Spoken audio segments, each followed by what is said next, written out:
Hello and welcome to A Sense of Centerville and Washington Township, your place for stories about ordinary and extraordinary residents and places in the Centerville and Washington Township area. I'm Susan from Centerville-Washington History, and I look forward to hearing your story. Today, my guest is Toniya Singh.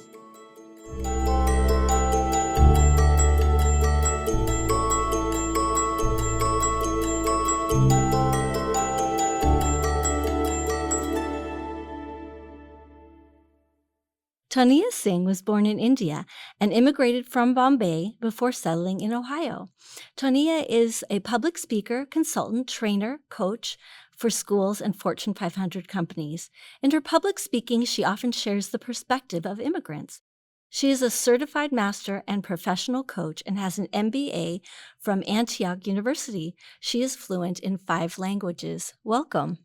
Thank you, Susan. It's so great to have you here. Thank you for having me. This is very, very kind. And it's been very fun for me to get to know you through our conversations the last few weeks. That's right. I have many reasons to thank the Diversity Council, and certainly people are up there. Yes, so that's how we met, is through Diversity Council in Centerville, Washington Diversity Council. But here we're speaking about history. And since you've come to this country, you have had a little history in Centerville, and I wanted to share your perspective. So let's go back to growing up in India and share some of the experiences that shaped your life growing up there. I had a great life. I was born into a middle-class family. But I had a very unique upbringing because my mother was a movie star. And, movie stars have a certain type of personality. And my dad was, for lack of a better explanation, exact opposite. He was an engineer, an architect. It's all about measurements and solving problems. And mom was all head in the clouds.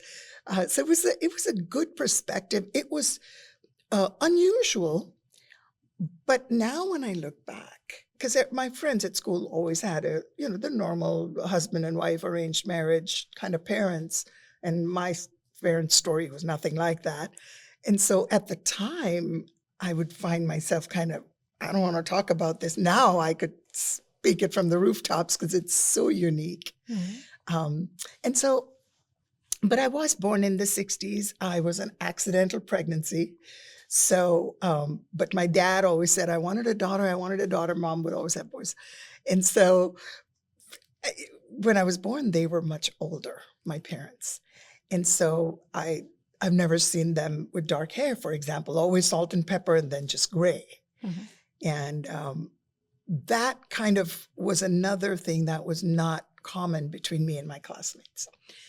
The other thing was that at that time, girls were, or at least in my family, to be seen, not heard. And, boys got a pass on certain things and girls did not. But all of that, I think, again, only in hindsight I can say this, it made me want better for myself or different for myself. And then I had to find a way to go get it. So I don't think I'd be the woman I am today without it. All of our experiences shape us. And at the time, it might have been a challenge for many reasons. But now, when I come through it, I think, wow, it's pretty cool. That's great. And now that you mentioned your parents' story being an interesting one, now I want to hear that. So you'll have to share. So my mother, very unusual, was a single mother. And was working in the movies. And at the time, women were not very well respected in the Indian movie industry. They were needed, but it was a male-dominated industry. And my mother was renting an apartment from one of her other movie friends. And it so happens that my dad was the architect and the engineer in charge of the upkeep of that place. And so one day my mom said that there was a leak in the water tank or something, I don't know what. And so she called her girlfriend and said, the tank is leaking. She said, I'll just send my engineer.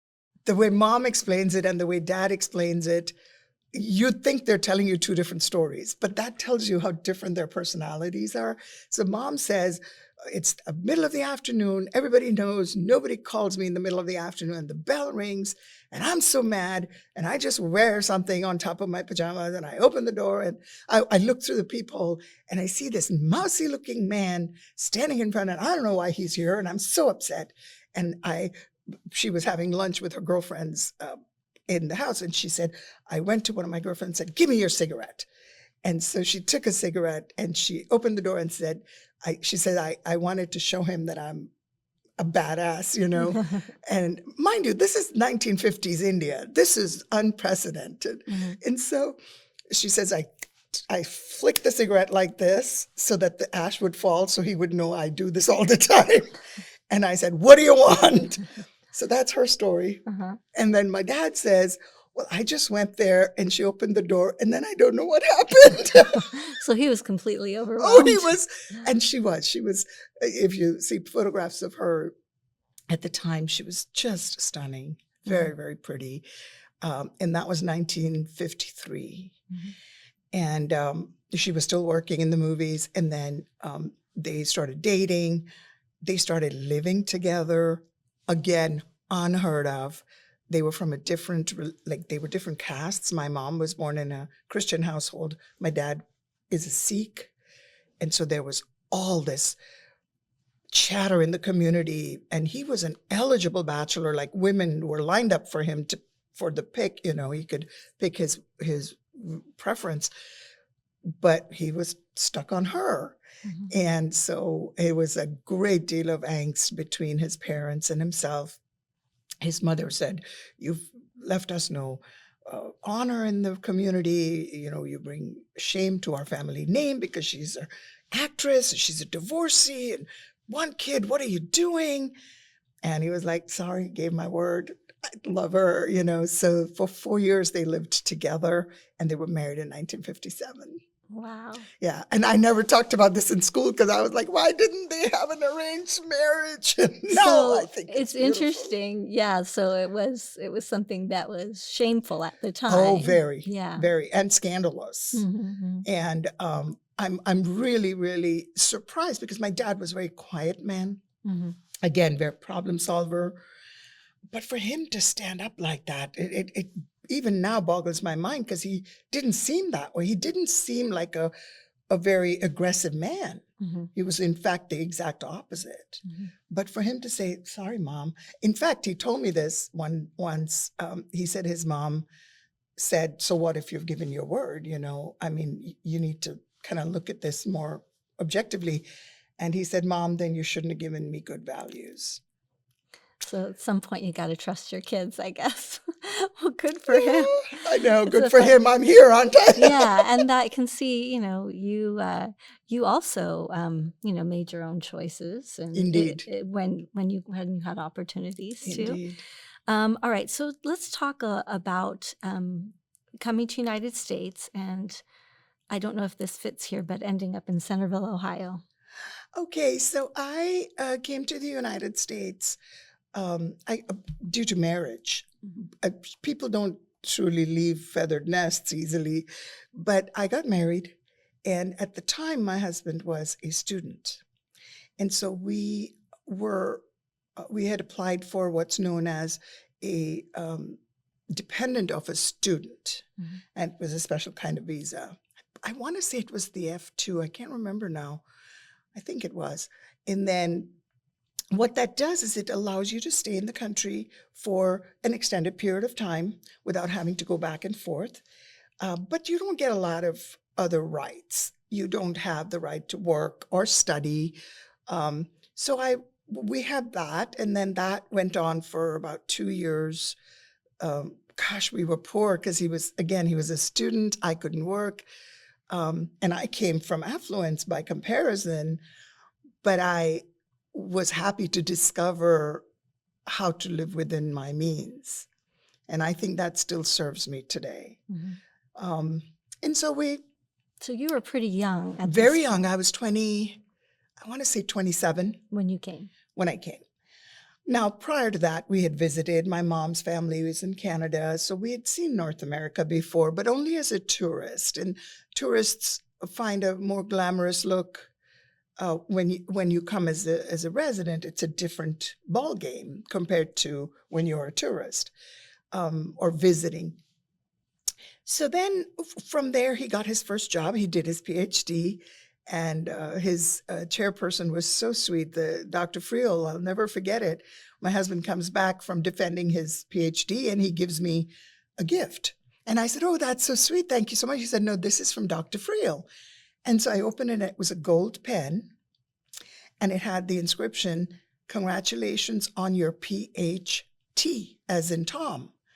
And I looked at it and I said, "I don't know what this is. What does this mean? And are you sure it's not yours?" He says, "It stands for push husband through." Oh. And I still have that pen.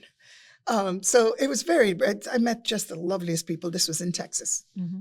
And then from there, he got his first job in North Dakota. And we left Texas for North Dakota. And at that time, we had to get his visa changed from a student to that of a working visa. And then ours had to change to a dependent of a working person. Again, no different than the previous one, except that the fact was that we had a different number assigned, like H1 or something. And I couldn't work, could not study, couldn't do anything. And the other unique thing was that every time the visa status changed, we had to leave U.S. soil and then come back anew with another stamp saying, "Okay, you're now entering with the F2 or FH2 or whatever it was." So we stayed there. And by that time, the marriage was kind of fraying. And North Dakota, it was a very, very difficult transition for all of us. And it was a famous joke where we went that the only people that come here are either here because of ancestry or because they're hiding from a crime. What's your crime? And that was the standing joke because we didn't have ancestry. We were one of maybe a handful of Indian people there, maybe 4. We were 30 minutes from the Canadian border. Mm-hmm. That's how close So we were. very north. Very north. And did you have a child at this point? Yes, okay. I had my little boy. Okay. And so the marriage fell apart and he left. Well, I had to start now from scratch. I was 32, something like that. And A, it's foreign.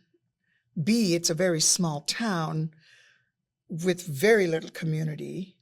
C, because I hadn't worked or studied, I didn't know anybody. Mm-hmm. And then I had a child. Mm-hmm. So it was very challenging. And North Dakota, the winters are brutal. The first year we went there, it just so happened that the first day of school, there was this big bulletin coming out on the TV and the radio. Schools are going to be delayed, blah, blah, blah, because there was an ice blizzard, which I'd never even heard of that. I didn't know there was such a thing. And with the wind chill, because it was prairie land, there's nothing to stop the wind.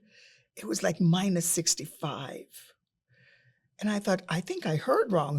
How does the mercury dip that low? But that's how brutal the winters could be. And they were long. So there was little sunlight. I come from a tropical place, very, very difficult.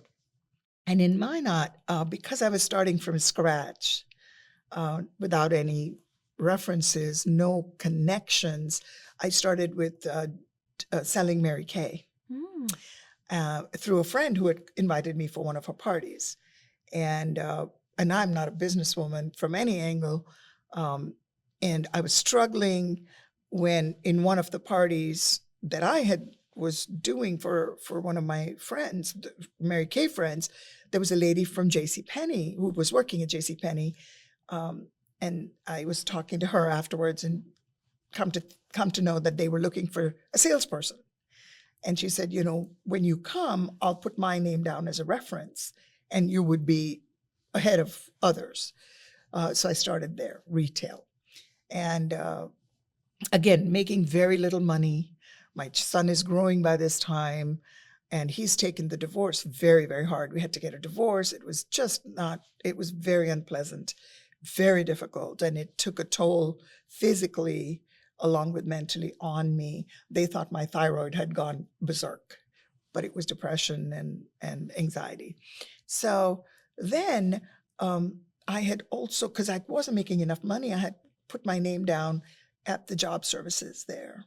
And they had done a battery of tests and they had me in their system. And so this lady called me and said, there's a company that is moving to Minot, North Dakota, and they're folding 5 operations around the United States and bringing it all to North Dakota. And they're looking for people to hire. And it's going to be a 95,000 or 65,000 square foot facility, massive. And they're going to be the employer of choice. Come, and I would like you to go and interview there because I have to finish a quota. I'm sending people there. I said, what is it? And she said, it's securities and investments and insurance. And I said, I don't want to do that. I'm imagining myself taking a bag and going door to door, selling insurance. But that's not what it was. It was securities and investments and stock exchange and so on. And I said, I've never done this. Her name was Joyce. And she said, Toniya, just go for me. If I know people, and that's my stock and trade, you will not only be hired on the spot, you will be hired at either middle or upper management without the background. Because you have one thing, and that is that you're trainable. You're open to training. And she was right. I went there just to, fill in her quota, and they hired me middle management. And what had happened was that because those 5 operations were closing, in the transition, there was a lapse in work. And the top producers, the investment advisors, were mad because they were like, where is these offices? We've got so much money in this, So we're trying to kind of stop the bleeding. All of us knew I was part of phase 1, and I believe they had 16 phases of hiring. And just the top tier of advisors was so powerful that the company chose 7 people out of I don't know how many hundreds to just serve the top tier. Mm-hmm. And each of us 7, I was one of them, got between 15 to 25 offices. That's all we served. And it was white glove treatment. They asked for my opinion on how we could put them ahead of everybody else when there are other people putting in their applications, so on. So we did that. And one of those offices, one of those My 25, was in Beaver Creek, Ohio. Mm-hmm. And I was working with them just over the phone. And then they decided they wanted to come see the facility and meet the people that are doing their processing, and of course myself, because I was their point of contact. And they came and they took me aside and they said, would you consider working with us in Ohio? And I said, no, I'm going from here to a tropical place. I can't do winters, and no, thank you. Mm-hmm. And I'm not going anywhere. I like what I'm doing. And so they said, listen, our offer stands. They were just lovely. Oh my gosh, the people in Ohio is why I'm still here. I know that. So they said, if you ever change your mind, please, if you're leaving North Dakota, please call us. And I said, I'll tell you I'm going to call you, but you don't know me. They said, we know you enough, And then my son left for college. And I felt so untethered. And I thought, okay, I have to move now. I have nothing to keep me in Minot, but I didn't have the money to move. So I started to look at Florida, North Carolina, South Carolina, anything. The warm locations, nothing above the Mason-Dixon. Thank you very much. Yeah. So, but I had given them my word. And so I called them and I said, look, I'm planning on moving. I don't know where yet, but I told you I owed you a call, and here it is. And they said, Toniya, come visit us. And I'm like, no, I don't have this kind of money. What are you talking about? And we're going to send you a plane ticket. We'll put you up. Well, I'm like, no, don't spend all this money on me, because then I would feel obligated to take the job, I thought. I said, That's okay, probably why they do it. you know what? They would not let me go. Mhm. And I was not that big a deal. I was a peon. Mhm. Let's face it. Mhm. And they were so lovely. We are still friends. It'll be 25 years now. This year is Wow. 25 years. And so they brought me down. They flew me down. I said, don't worry about a hotel. I'll find a friend I can stay with. Don't waste your money. It was a small operation. And then they brought me down. They took me to a ball game and dinner, and they were like, Tony. But here's the kicker. I walked into the office because they were showing me the facilities and the beautiful office by the Fairfield Mall. And there was a beautiful mahogany desk with, among all the others, that had my nameplate on it. Oh, no. And there was like $1 million, just decorated. And I said, what are you people doing to me, you know? Well, long story short, they said, we will give you $1 more than what you're making. We will give you a moving package. We'll give you money to move. And I said, I'll give you 2 years. And they said, we'll take it. And I said, I collect my vacation and I go visit my parents every year for a month. Less than that is not beneficial. And I 'Cause it's already so have my long. ticket. Yeah. I know, it takes So 27 long hours to travel get there. time. Yeah.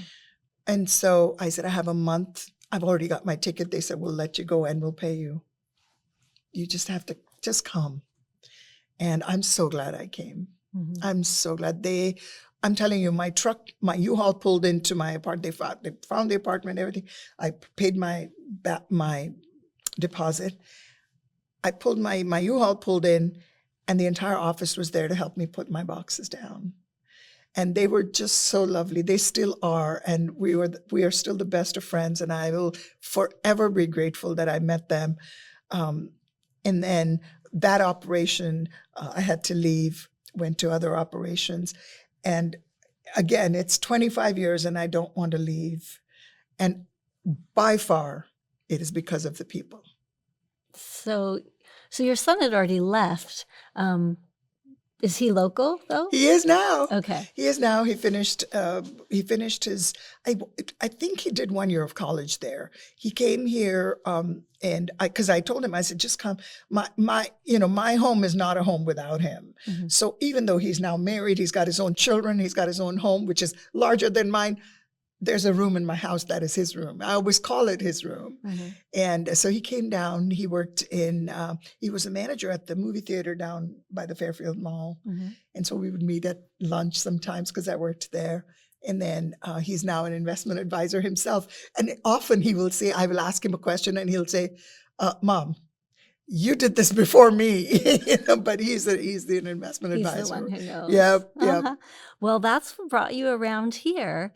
All right. So can you talk about the process of becoming a naturalized citizen? Because you eventually Yes. naturalized, right? Yes. Okay. So I didn't need to become a naturalized citizen because the green card gives us pretty much all the privileges, other than you can't vote. That's the only thing that pretty much, maybe there's one or two, but nothing significant. You're a resident, you're part of the communities, etc.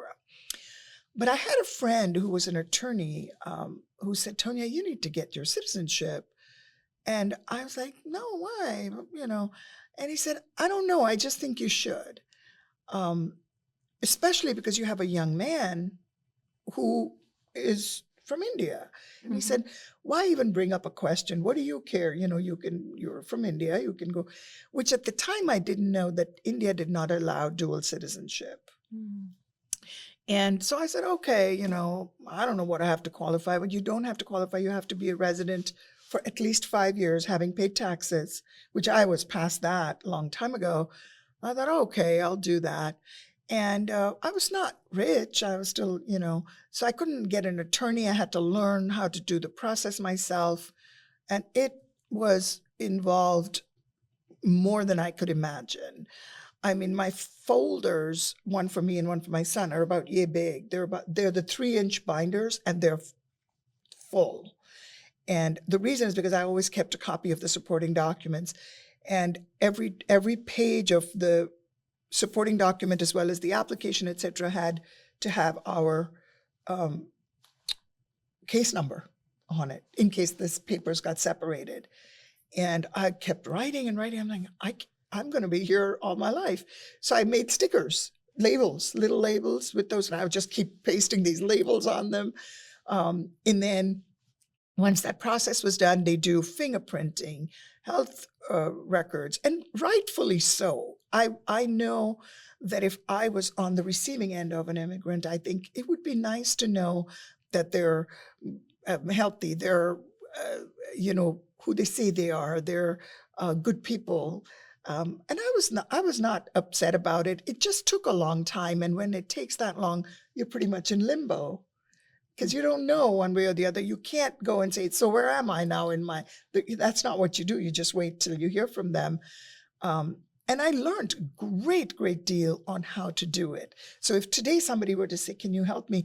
I'm pretty sure I can bring that up and do it. But I was learning on the job at the time in real time. And I could not make a mistake because I didn't know what that would entail. Well, then all of the tests were done. Paperwork was kosher. Everything was good. Then we had to study for the test. And they gave us a battery of, I want to say it was 103 questions, maybe 104. It's amazing to me to think about having to take a test. It was. And it was all about the history and, the presidency and the 3 forms of government and the checks and balances and a lot of history. And although there were 101, 103, I can't remember. I know there were 100 easily. And here we were cramming, my son and I both. They would only ask you any 2 or 3. They don't ask you 100 questions. It's all at an interview. And so we did that. And everybody that I encountered was just lovely. Mm-hmm. All the officers were very kind, very polite. And once we got the test, then they said, you'd take an oath. And once we took the oath, I then found out that I had to surrender our Indian citizenship. Oh my goodness, that's when you found tough. out. That was tough. Yeah, because we were going to get our American passports, and our passports had to be surrendered, and that was hard. It's still hard. Mm-hmm. Over the years, that has softened some, and we have now what we call is an OCI status, which is like a green card, but it's the original citizen of India status because you're born there. You by default can get one. And you can go and come as you please. Oh, man. Yeah, it's still hard to give it up. So your son was born in India, too? Yes. Okay. Yes, he was born in India as well. So we're both citizens now, and both of us have our, U.S. passports, and we had to surrender our. But boy, the moment they allow dual citizenship, I'm there. Yeah. It's just your identity. Yeah, it's my native soil. Mm-hmm. It's what sustained me for 20 some years. Mm-hmm. And it's still familiar. The customs are still familiar. My son is very much, because he was raised here. He's more, he's more American in his ways. But there are certain parts of me that are still very, very rooted in the Indian food and clothing and cultures and movies and songs and music and all of that. It's very familiar to me, and I love it. I can imagine. Yeah. And that, you wouldn't want to say goodbye to your culture. Since we're talking about culture, what's the hardest parts about adjusting to a new culture? So like I said, we had visited before. So I think, I don't know the statistics, but I think I fall under, I had an edge. I had a little bit of a foothold to come into this culture. For example, I was educated in private schools back home, always in what we call English medium.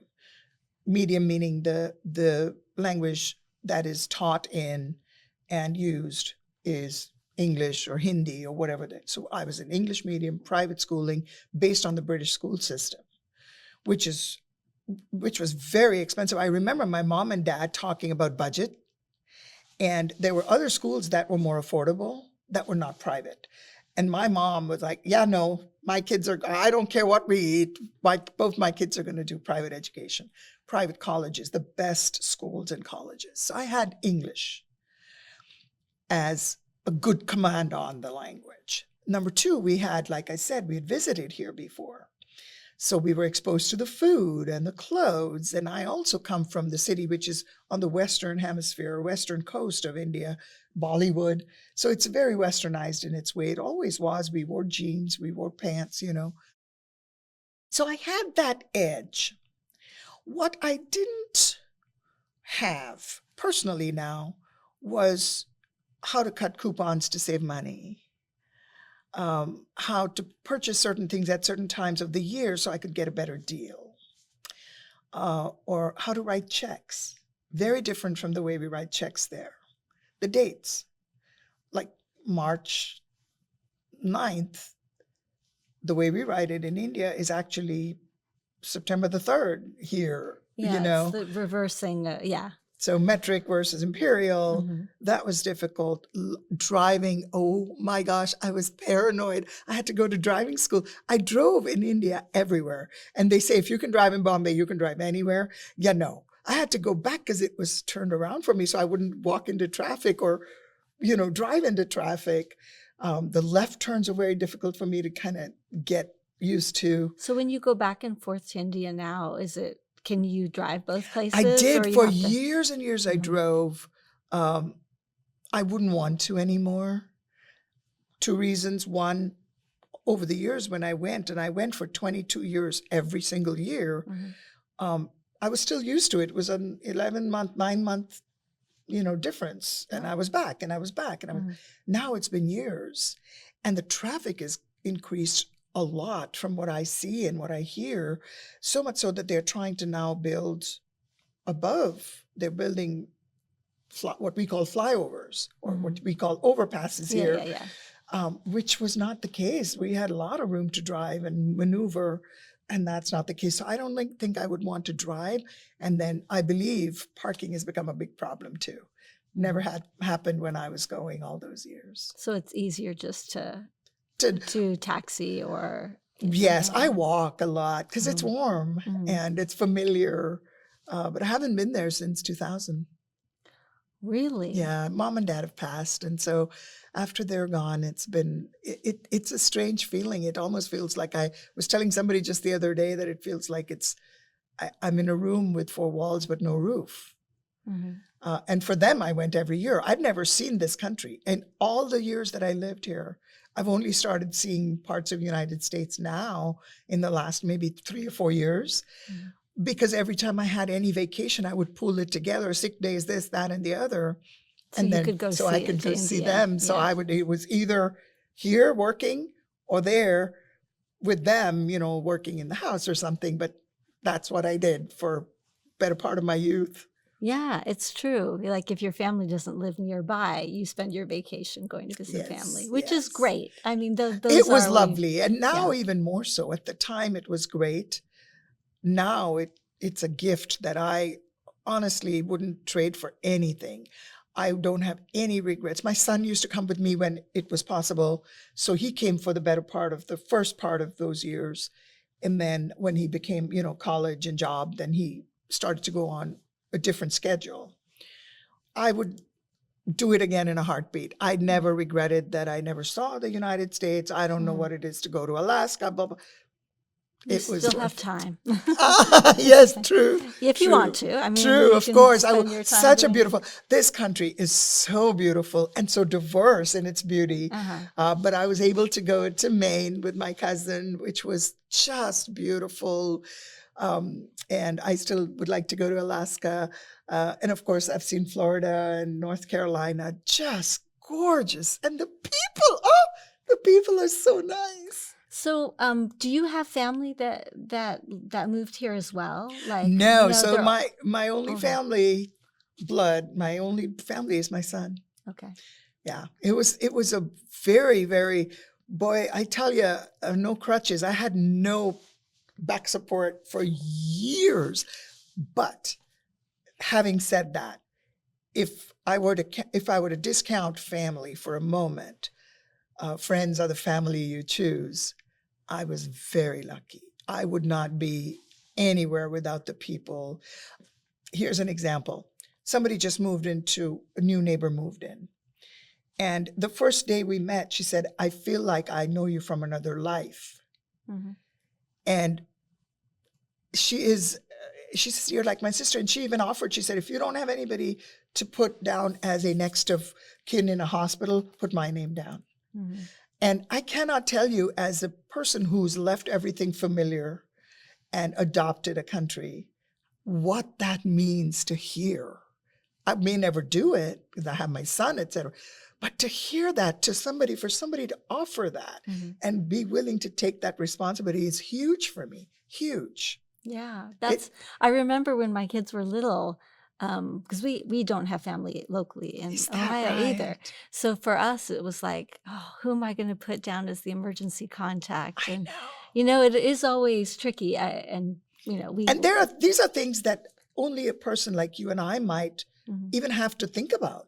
Otherwise, it's a no-brainer. Oh yeah, if I'm in India, I can put, dad, brother, sister, whatever. Yeah. Who do I put, and it happened. There was a time when I was very sick and I was in the hospital. And my son, who was younger at the time, he couldn't handle the fact that it was bad. I was touch and go. Yeah. And at some point, there was a signature needed.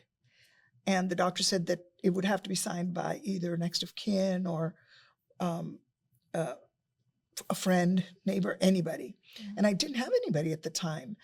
And I thought to myself, am I not going to get treated? Like, just for a brief second, I don't know that anybody else has to think about that. I didn't think I would have to think about that. But when you experience a move like this without other family, it's very unique.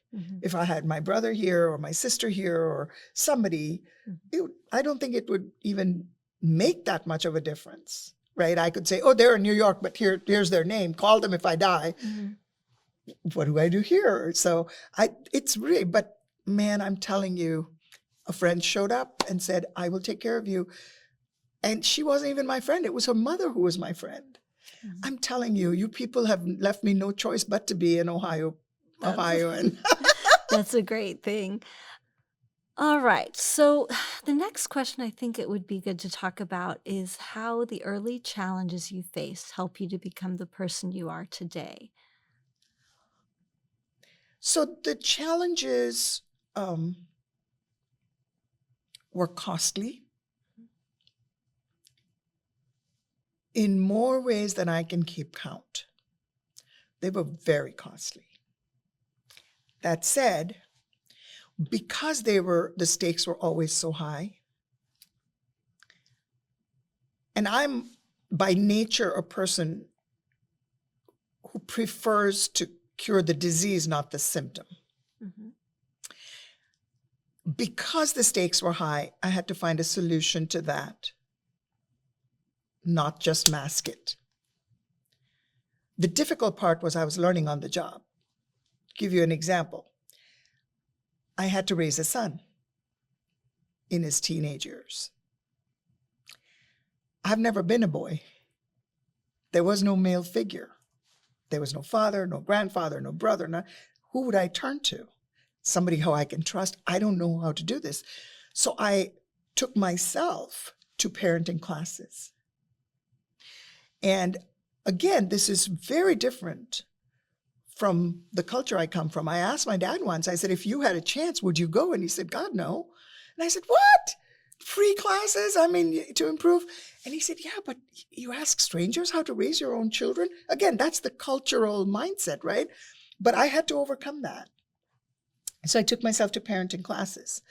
I also took myself and said to a counselor who was a male, which was uncomfortable for me because I come from India. I would have preferred a female, but I wanted to know how to raise a male child.